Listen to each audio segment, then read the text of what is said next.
This modern metropolis represents all that is great about balance and diversity, because our next principle involves just that.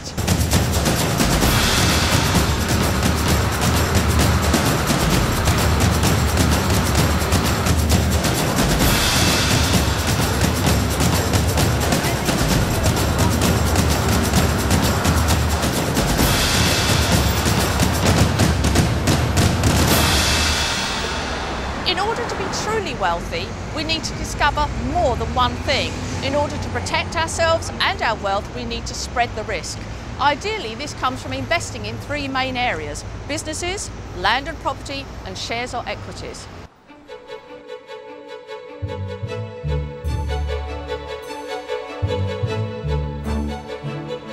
Trading in equities or shares can involve a variety of strategies, for example buy and hold, day trading, or even options trading, whereas investing in land and property can be anything from that small rental apartment to a massive development.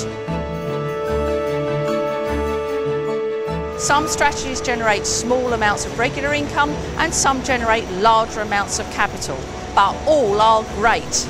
And even within those three broad categories of property, equities and business, we can have diversity. So a business may be an internet business, a business which is service-based like providing training, or a business with a tangible product like selling shoes. Of course, the super rich understand to combine strategies, so they trade shares or sell their goods from buildings that they also own, because the mega rich understand the concepts of balance and diversity and combinations of wealth.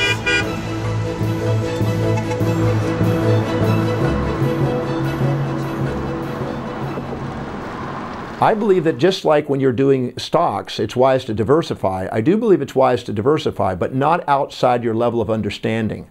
Because you can scatter yourself and distract yourself and have fantasies of getting rich quick instead of strategically staying with a project until you build the fortune.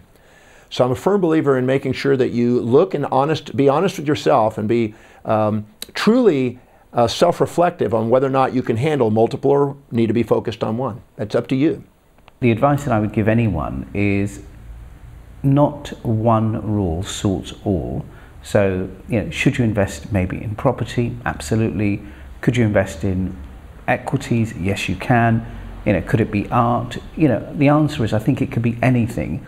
So multiple streams of revenue can happen episodically, continuously, on some sort of continuity program, but it's essential that you have multiple streams of income. Here's what I can tell you. Everyone that I know who is very successful and very wealthy, they all have multiple streams of income. We can also make sure that we plant a wealth seed in all countries, all cultures and all economies. We can even make sure that we plant a wealth seed in each part of the economy. So even if the larger or macro economy is having a tough time, then there will be some part of the smaller or micro economy that is booming.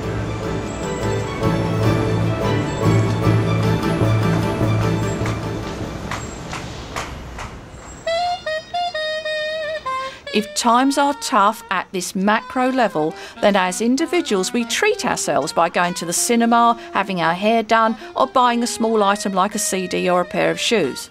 So the businesses involved in entertainments and selling those small items always do well in recessionary times.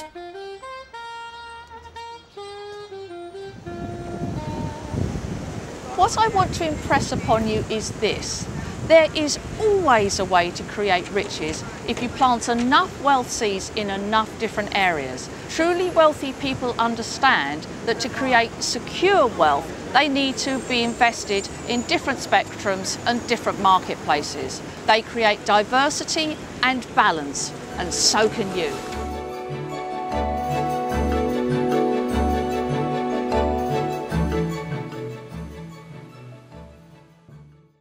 We have to balance our investments in order to be safe. So if we take share prices and property prices over the last 100 years or more, they both give a similar return of about 10% per year. But they increase at different speeds and in different ways. So invest in them both to avoid risk, to protect your assets and to increase your returns.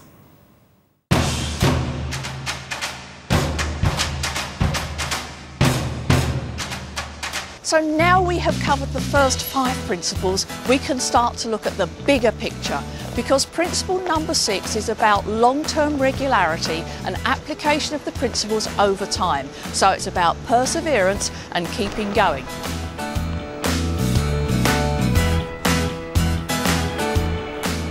Well, I have watched hundreds of people over the last 3 or 4 decades now try to get rich quick. And there are occasions that people do that, but most of the people I know who develop fortunes are methodical, they're strategic, they're patient, they have long-term vision. In fact, I even say that long-term vision pays, immediate gratification cost. You see, it's not timing the market that is important, it's time in the market that is important. That's a huge distinction, because people always try and time the market. Now is a good time to get in, or no, I think I'll just wait because it might come down a little bit more. And you know, I've got to tell you, that is very, very difficult. What you need is time in the market. Becoming wealthy is based on the law of cause and effect. The law of cause and effect is a law. It says that if you do certain things in a certain way, you get certain results. And people who are financially successful simply follow the tracks of other people. They learn everything they need to know about their field, and they never stop learning. They apply it over and over again, and surprise, surprise, as a result of hard work, usually extended over years, they become wealthy. It's not a miracle. It's not a matter of luck. It's a matter of simply hard work in a continuous way in a certain direction. Don't put all your money in at the same time. That's very important. And that's where dollar cost, pound cost, euro cost averaging comes into play. So you just put a small amount in, and if it goes up, you put another amount in next month. If it goes down, you put the same amount in the month after that, and you keep doing that. And what happens is when the inevitable turn comes in the market, you'll be absolutely happy that you did it. A note of caution with this strategy: you can't do this with individual stocks, just in case that stock goes to zero, and then you've been putting money in every single month, and all your money's gone. So what we want to do is we want to do this strategy in something like the property market, which won't go to zero because people need to live in properties. Or you can do it in something called an index. And an index in the stock market is just, let's take an example, the Dow Jones is made up of 30 different stocks. Those 30, it's unlikely they're going to go to zero. Okay, so you can do it in that, but don't do it in individual stocks. Consistency is key. I'll give you an example. Let's just say you've put on a few extra pounds around the midsection of your body. You don't go to the health club just once and expect to have that washboard abdominal region once again. It's just not going to happen. It's consistency, it's diligence, and it's that pursuit of excellence again and again and again over a long period of time. True success takes time.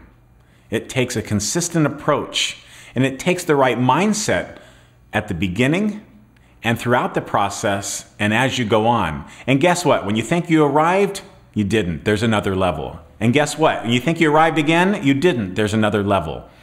You grow, you learn, you proceed, you benefit, you prosper. Hats off to you if you can get rich quickly. Why not?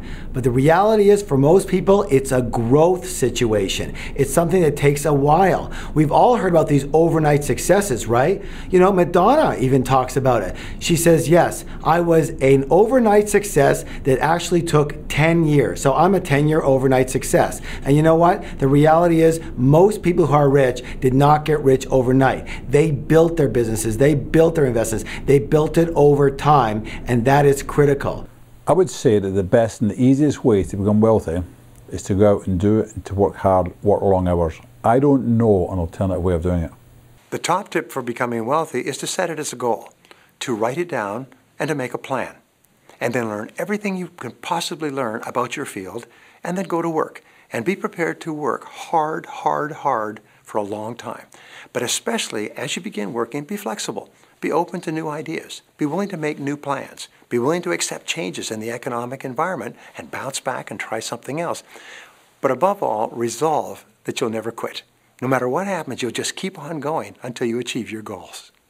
Another crucially important point is that if you're like most people who have achieved large early success, you're going to make some of the dumbest investments that anyone in history has ever made, the way that I have done. So you're going to lose some of your money.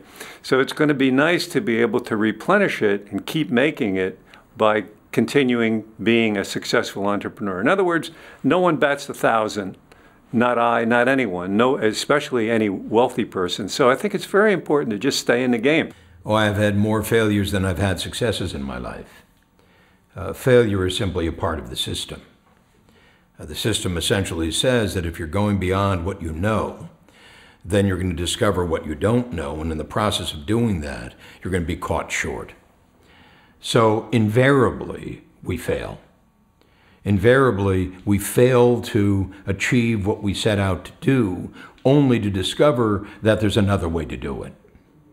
And so failure is a part of the process of success. There is no success without failure. Booker T. Washington has this incredible quote. It says, "It doesn't make a difference how successful you are. You're not measured by your accomplishments. You're only measured by what you went through to get there." We always fail. We fail all the time. I failed just yesterday. I don't know about you, but the point of it is very, very simple. Just accept it. Accept it, even when it's the most difficult thing to accept, that you will fail. The question is whether you stop there when you do. Circumstances are temporary. They're completely temporary. It's what we do with the circumstance, how we think and speak into our future, and what we want to create. And then we take the gold and the learning and the lesson out of that and bring it with us into the next experience. So yes, of course, you're going to fail. You're going to be challenged, and take that as an opportunity instead of a failure. Anybody who's a master at something is consistent with it over and over and over again. They have a system and they keep doing it over and over and over again. It's not trying something new every day. Would you like to know the difference between mastery and mediocrity? It's very simple. Mediocre people do 100 things one time each. And masters, what do? They do one thing 100 times. Very simple. Do you want to be a master or do you want to be mediocre? The fastest way I know to get wealthy is go and do a massive service to a massive number of people. When you do, you can get wealthy. But in the meantime, I recommend a consistent, accelerated savings and investment strategy over the long haul. That's the one that has built the most fortunes for the most people through history. Everyone who succeeds in their own business usually fails over and over again before they find the right combination of product, service, markets, finances, sales methodologies, and so on. But there's no way to ensure or guarantee your success except by yourself. And the way you do it is you decide in advance that no matter what happens, you will learn from every experience, you will benefit from every setback, and you will never give up. The one way to guarantee your success is to resolve in advance that you will persist until you succeed. And if you make that decision, I can guarantee you that will put you on the side of the angels. So you need to persevere, but be flexible enough to review and change your plan where necessary. Because even if you're on the right road, you will still get run over if you just sit there. Because time and circumstances may overtake you and make your strategies unprofitable. So keep on keeping on.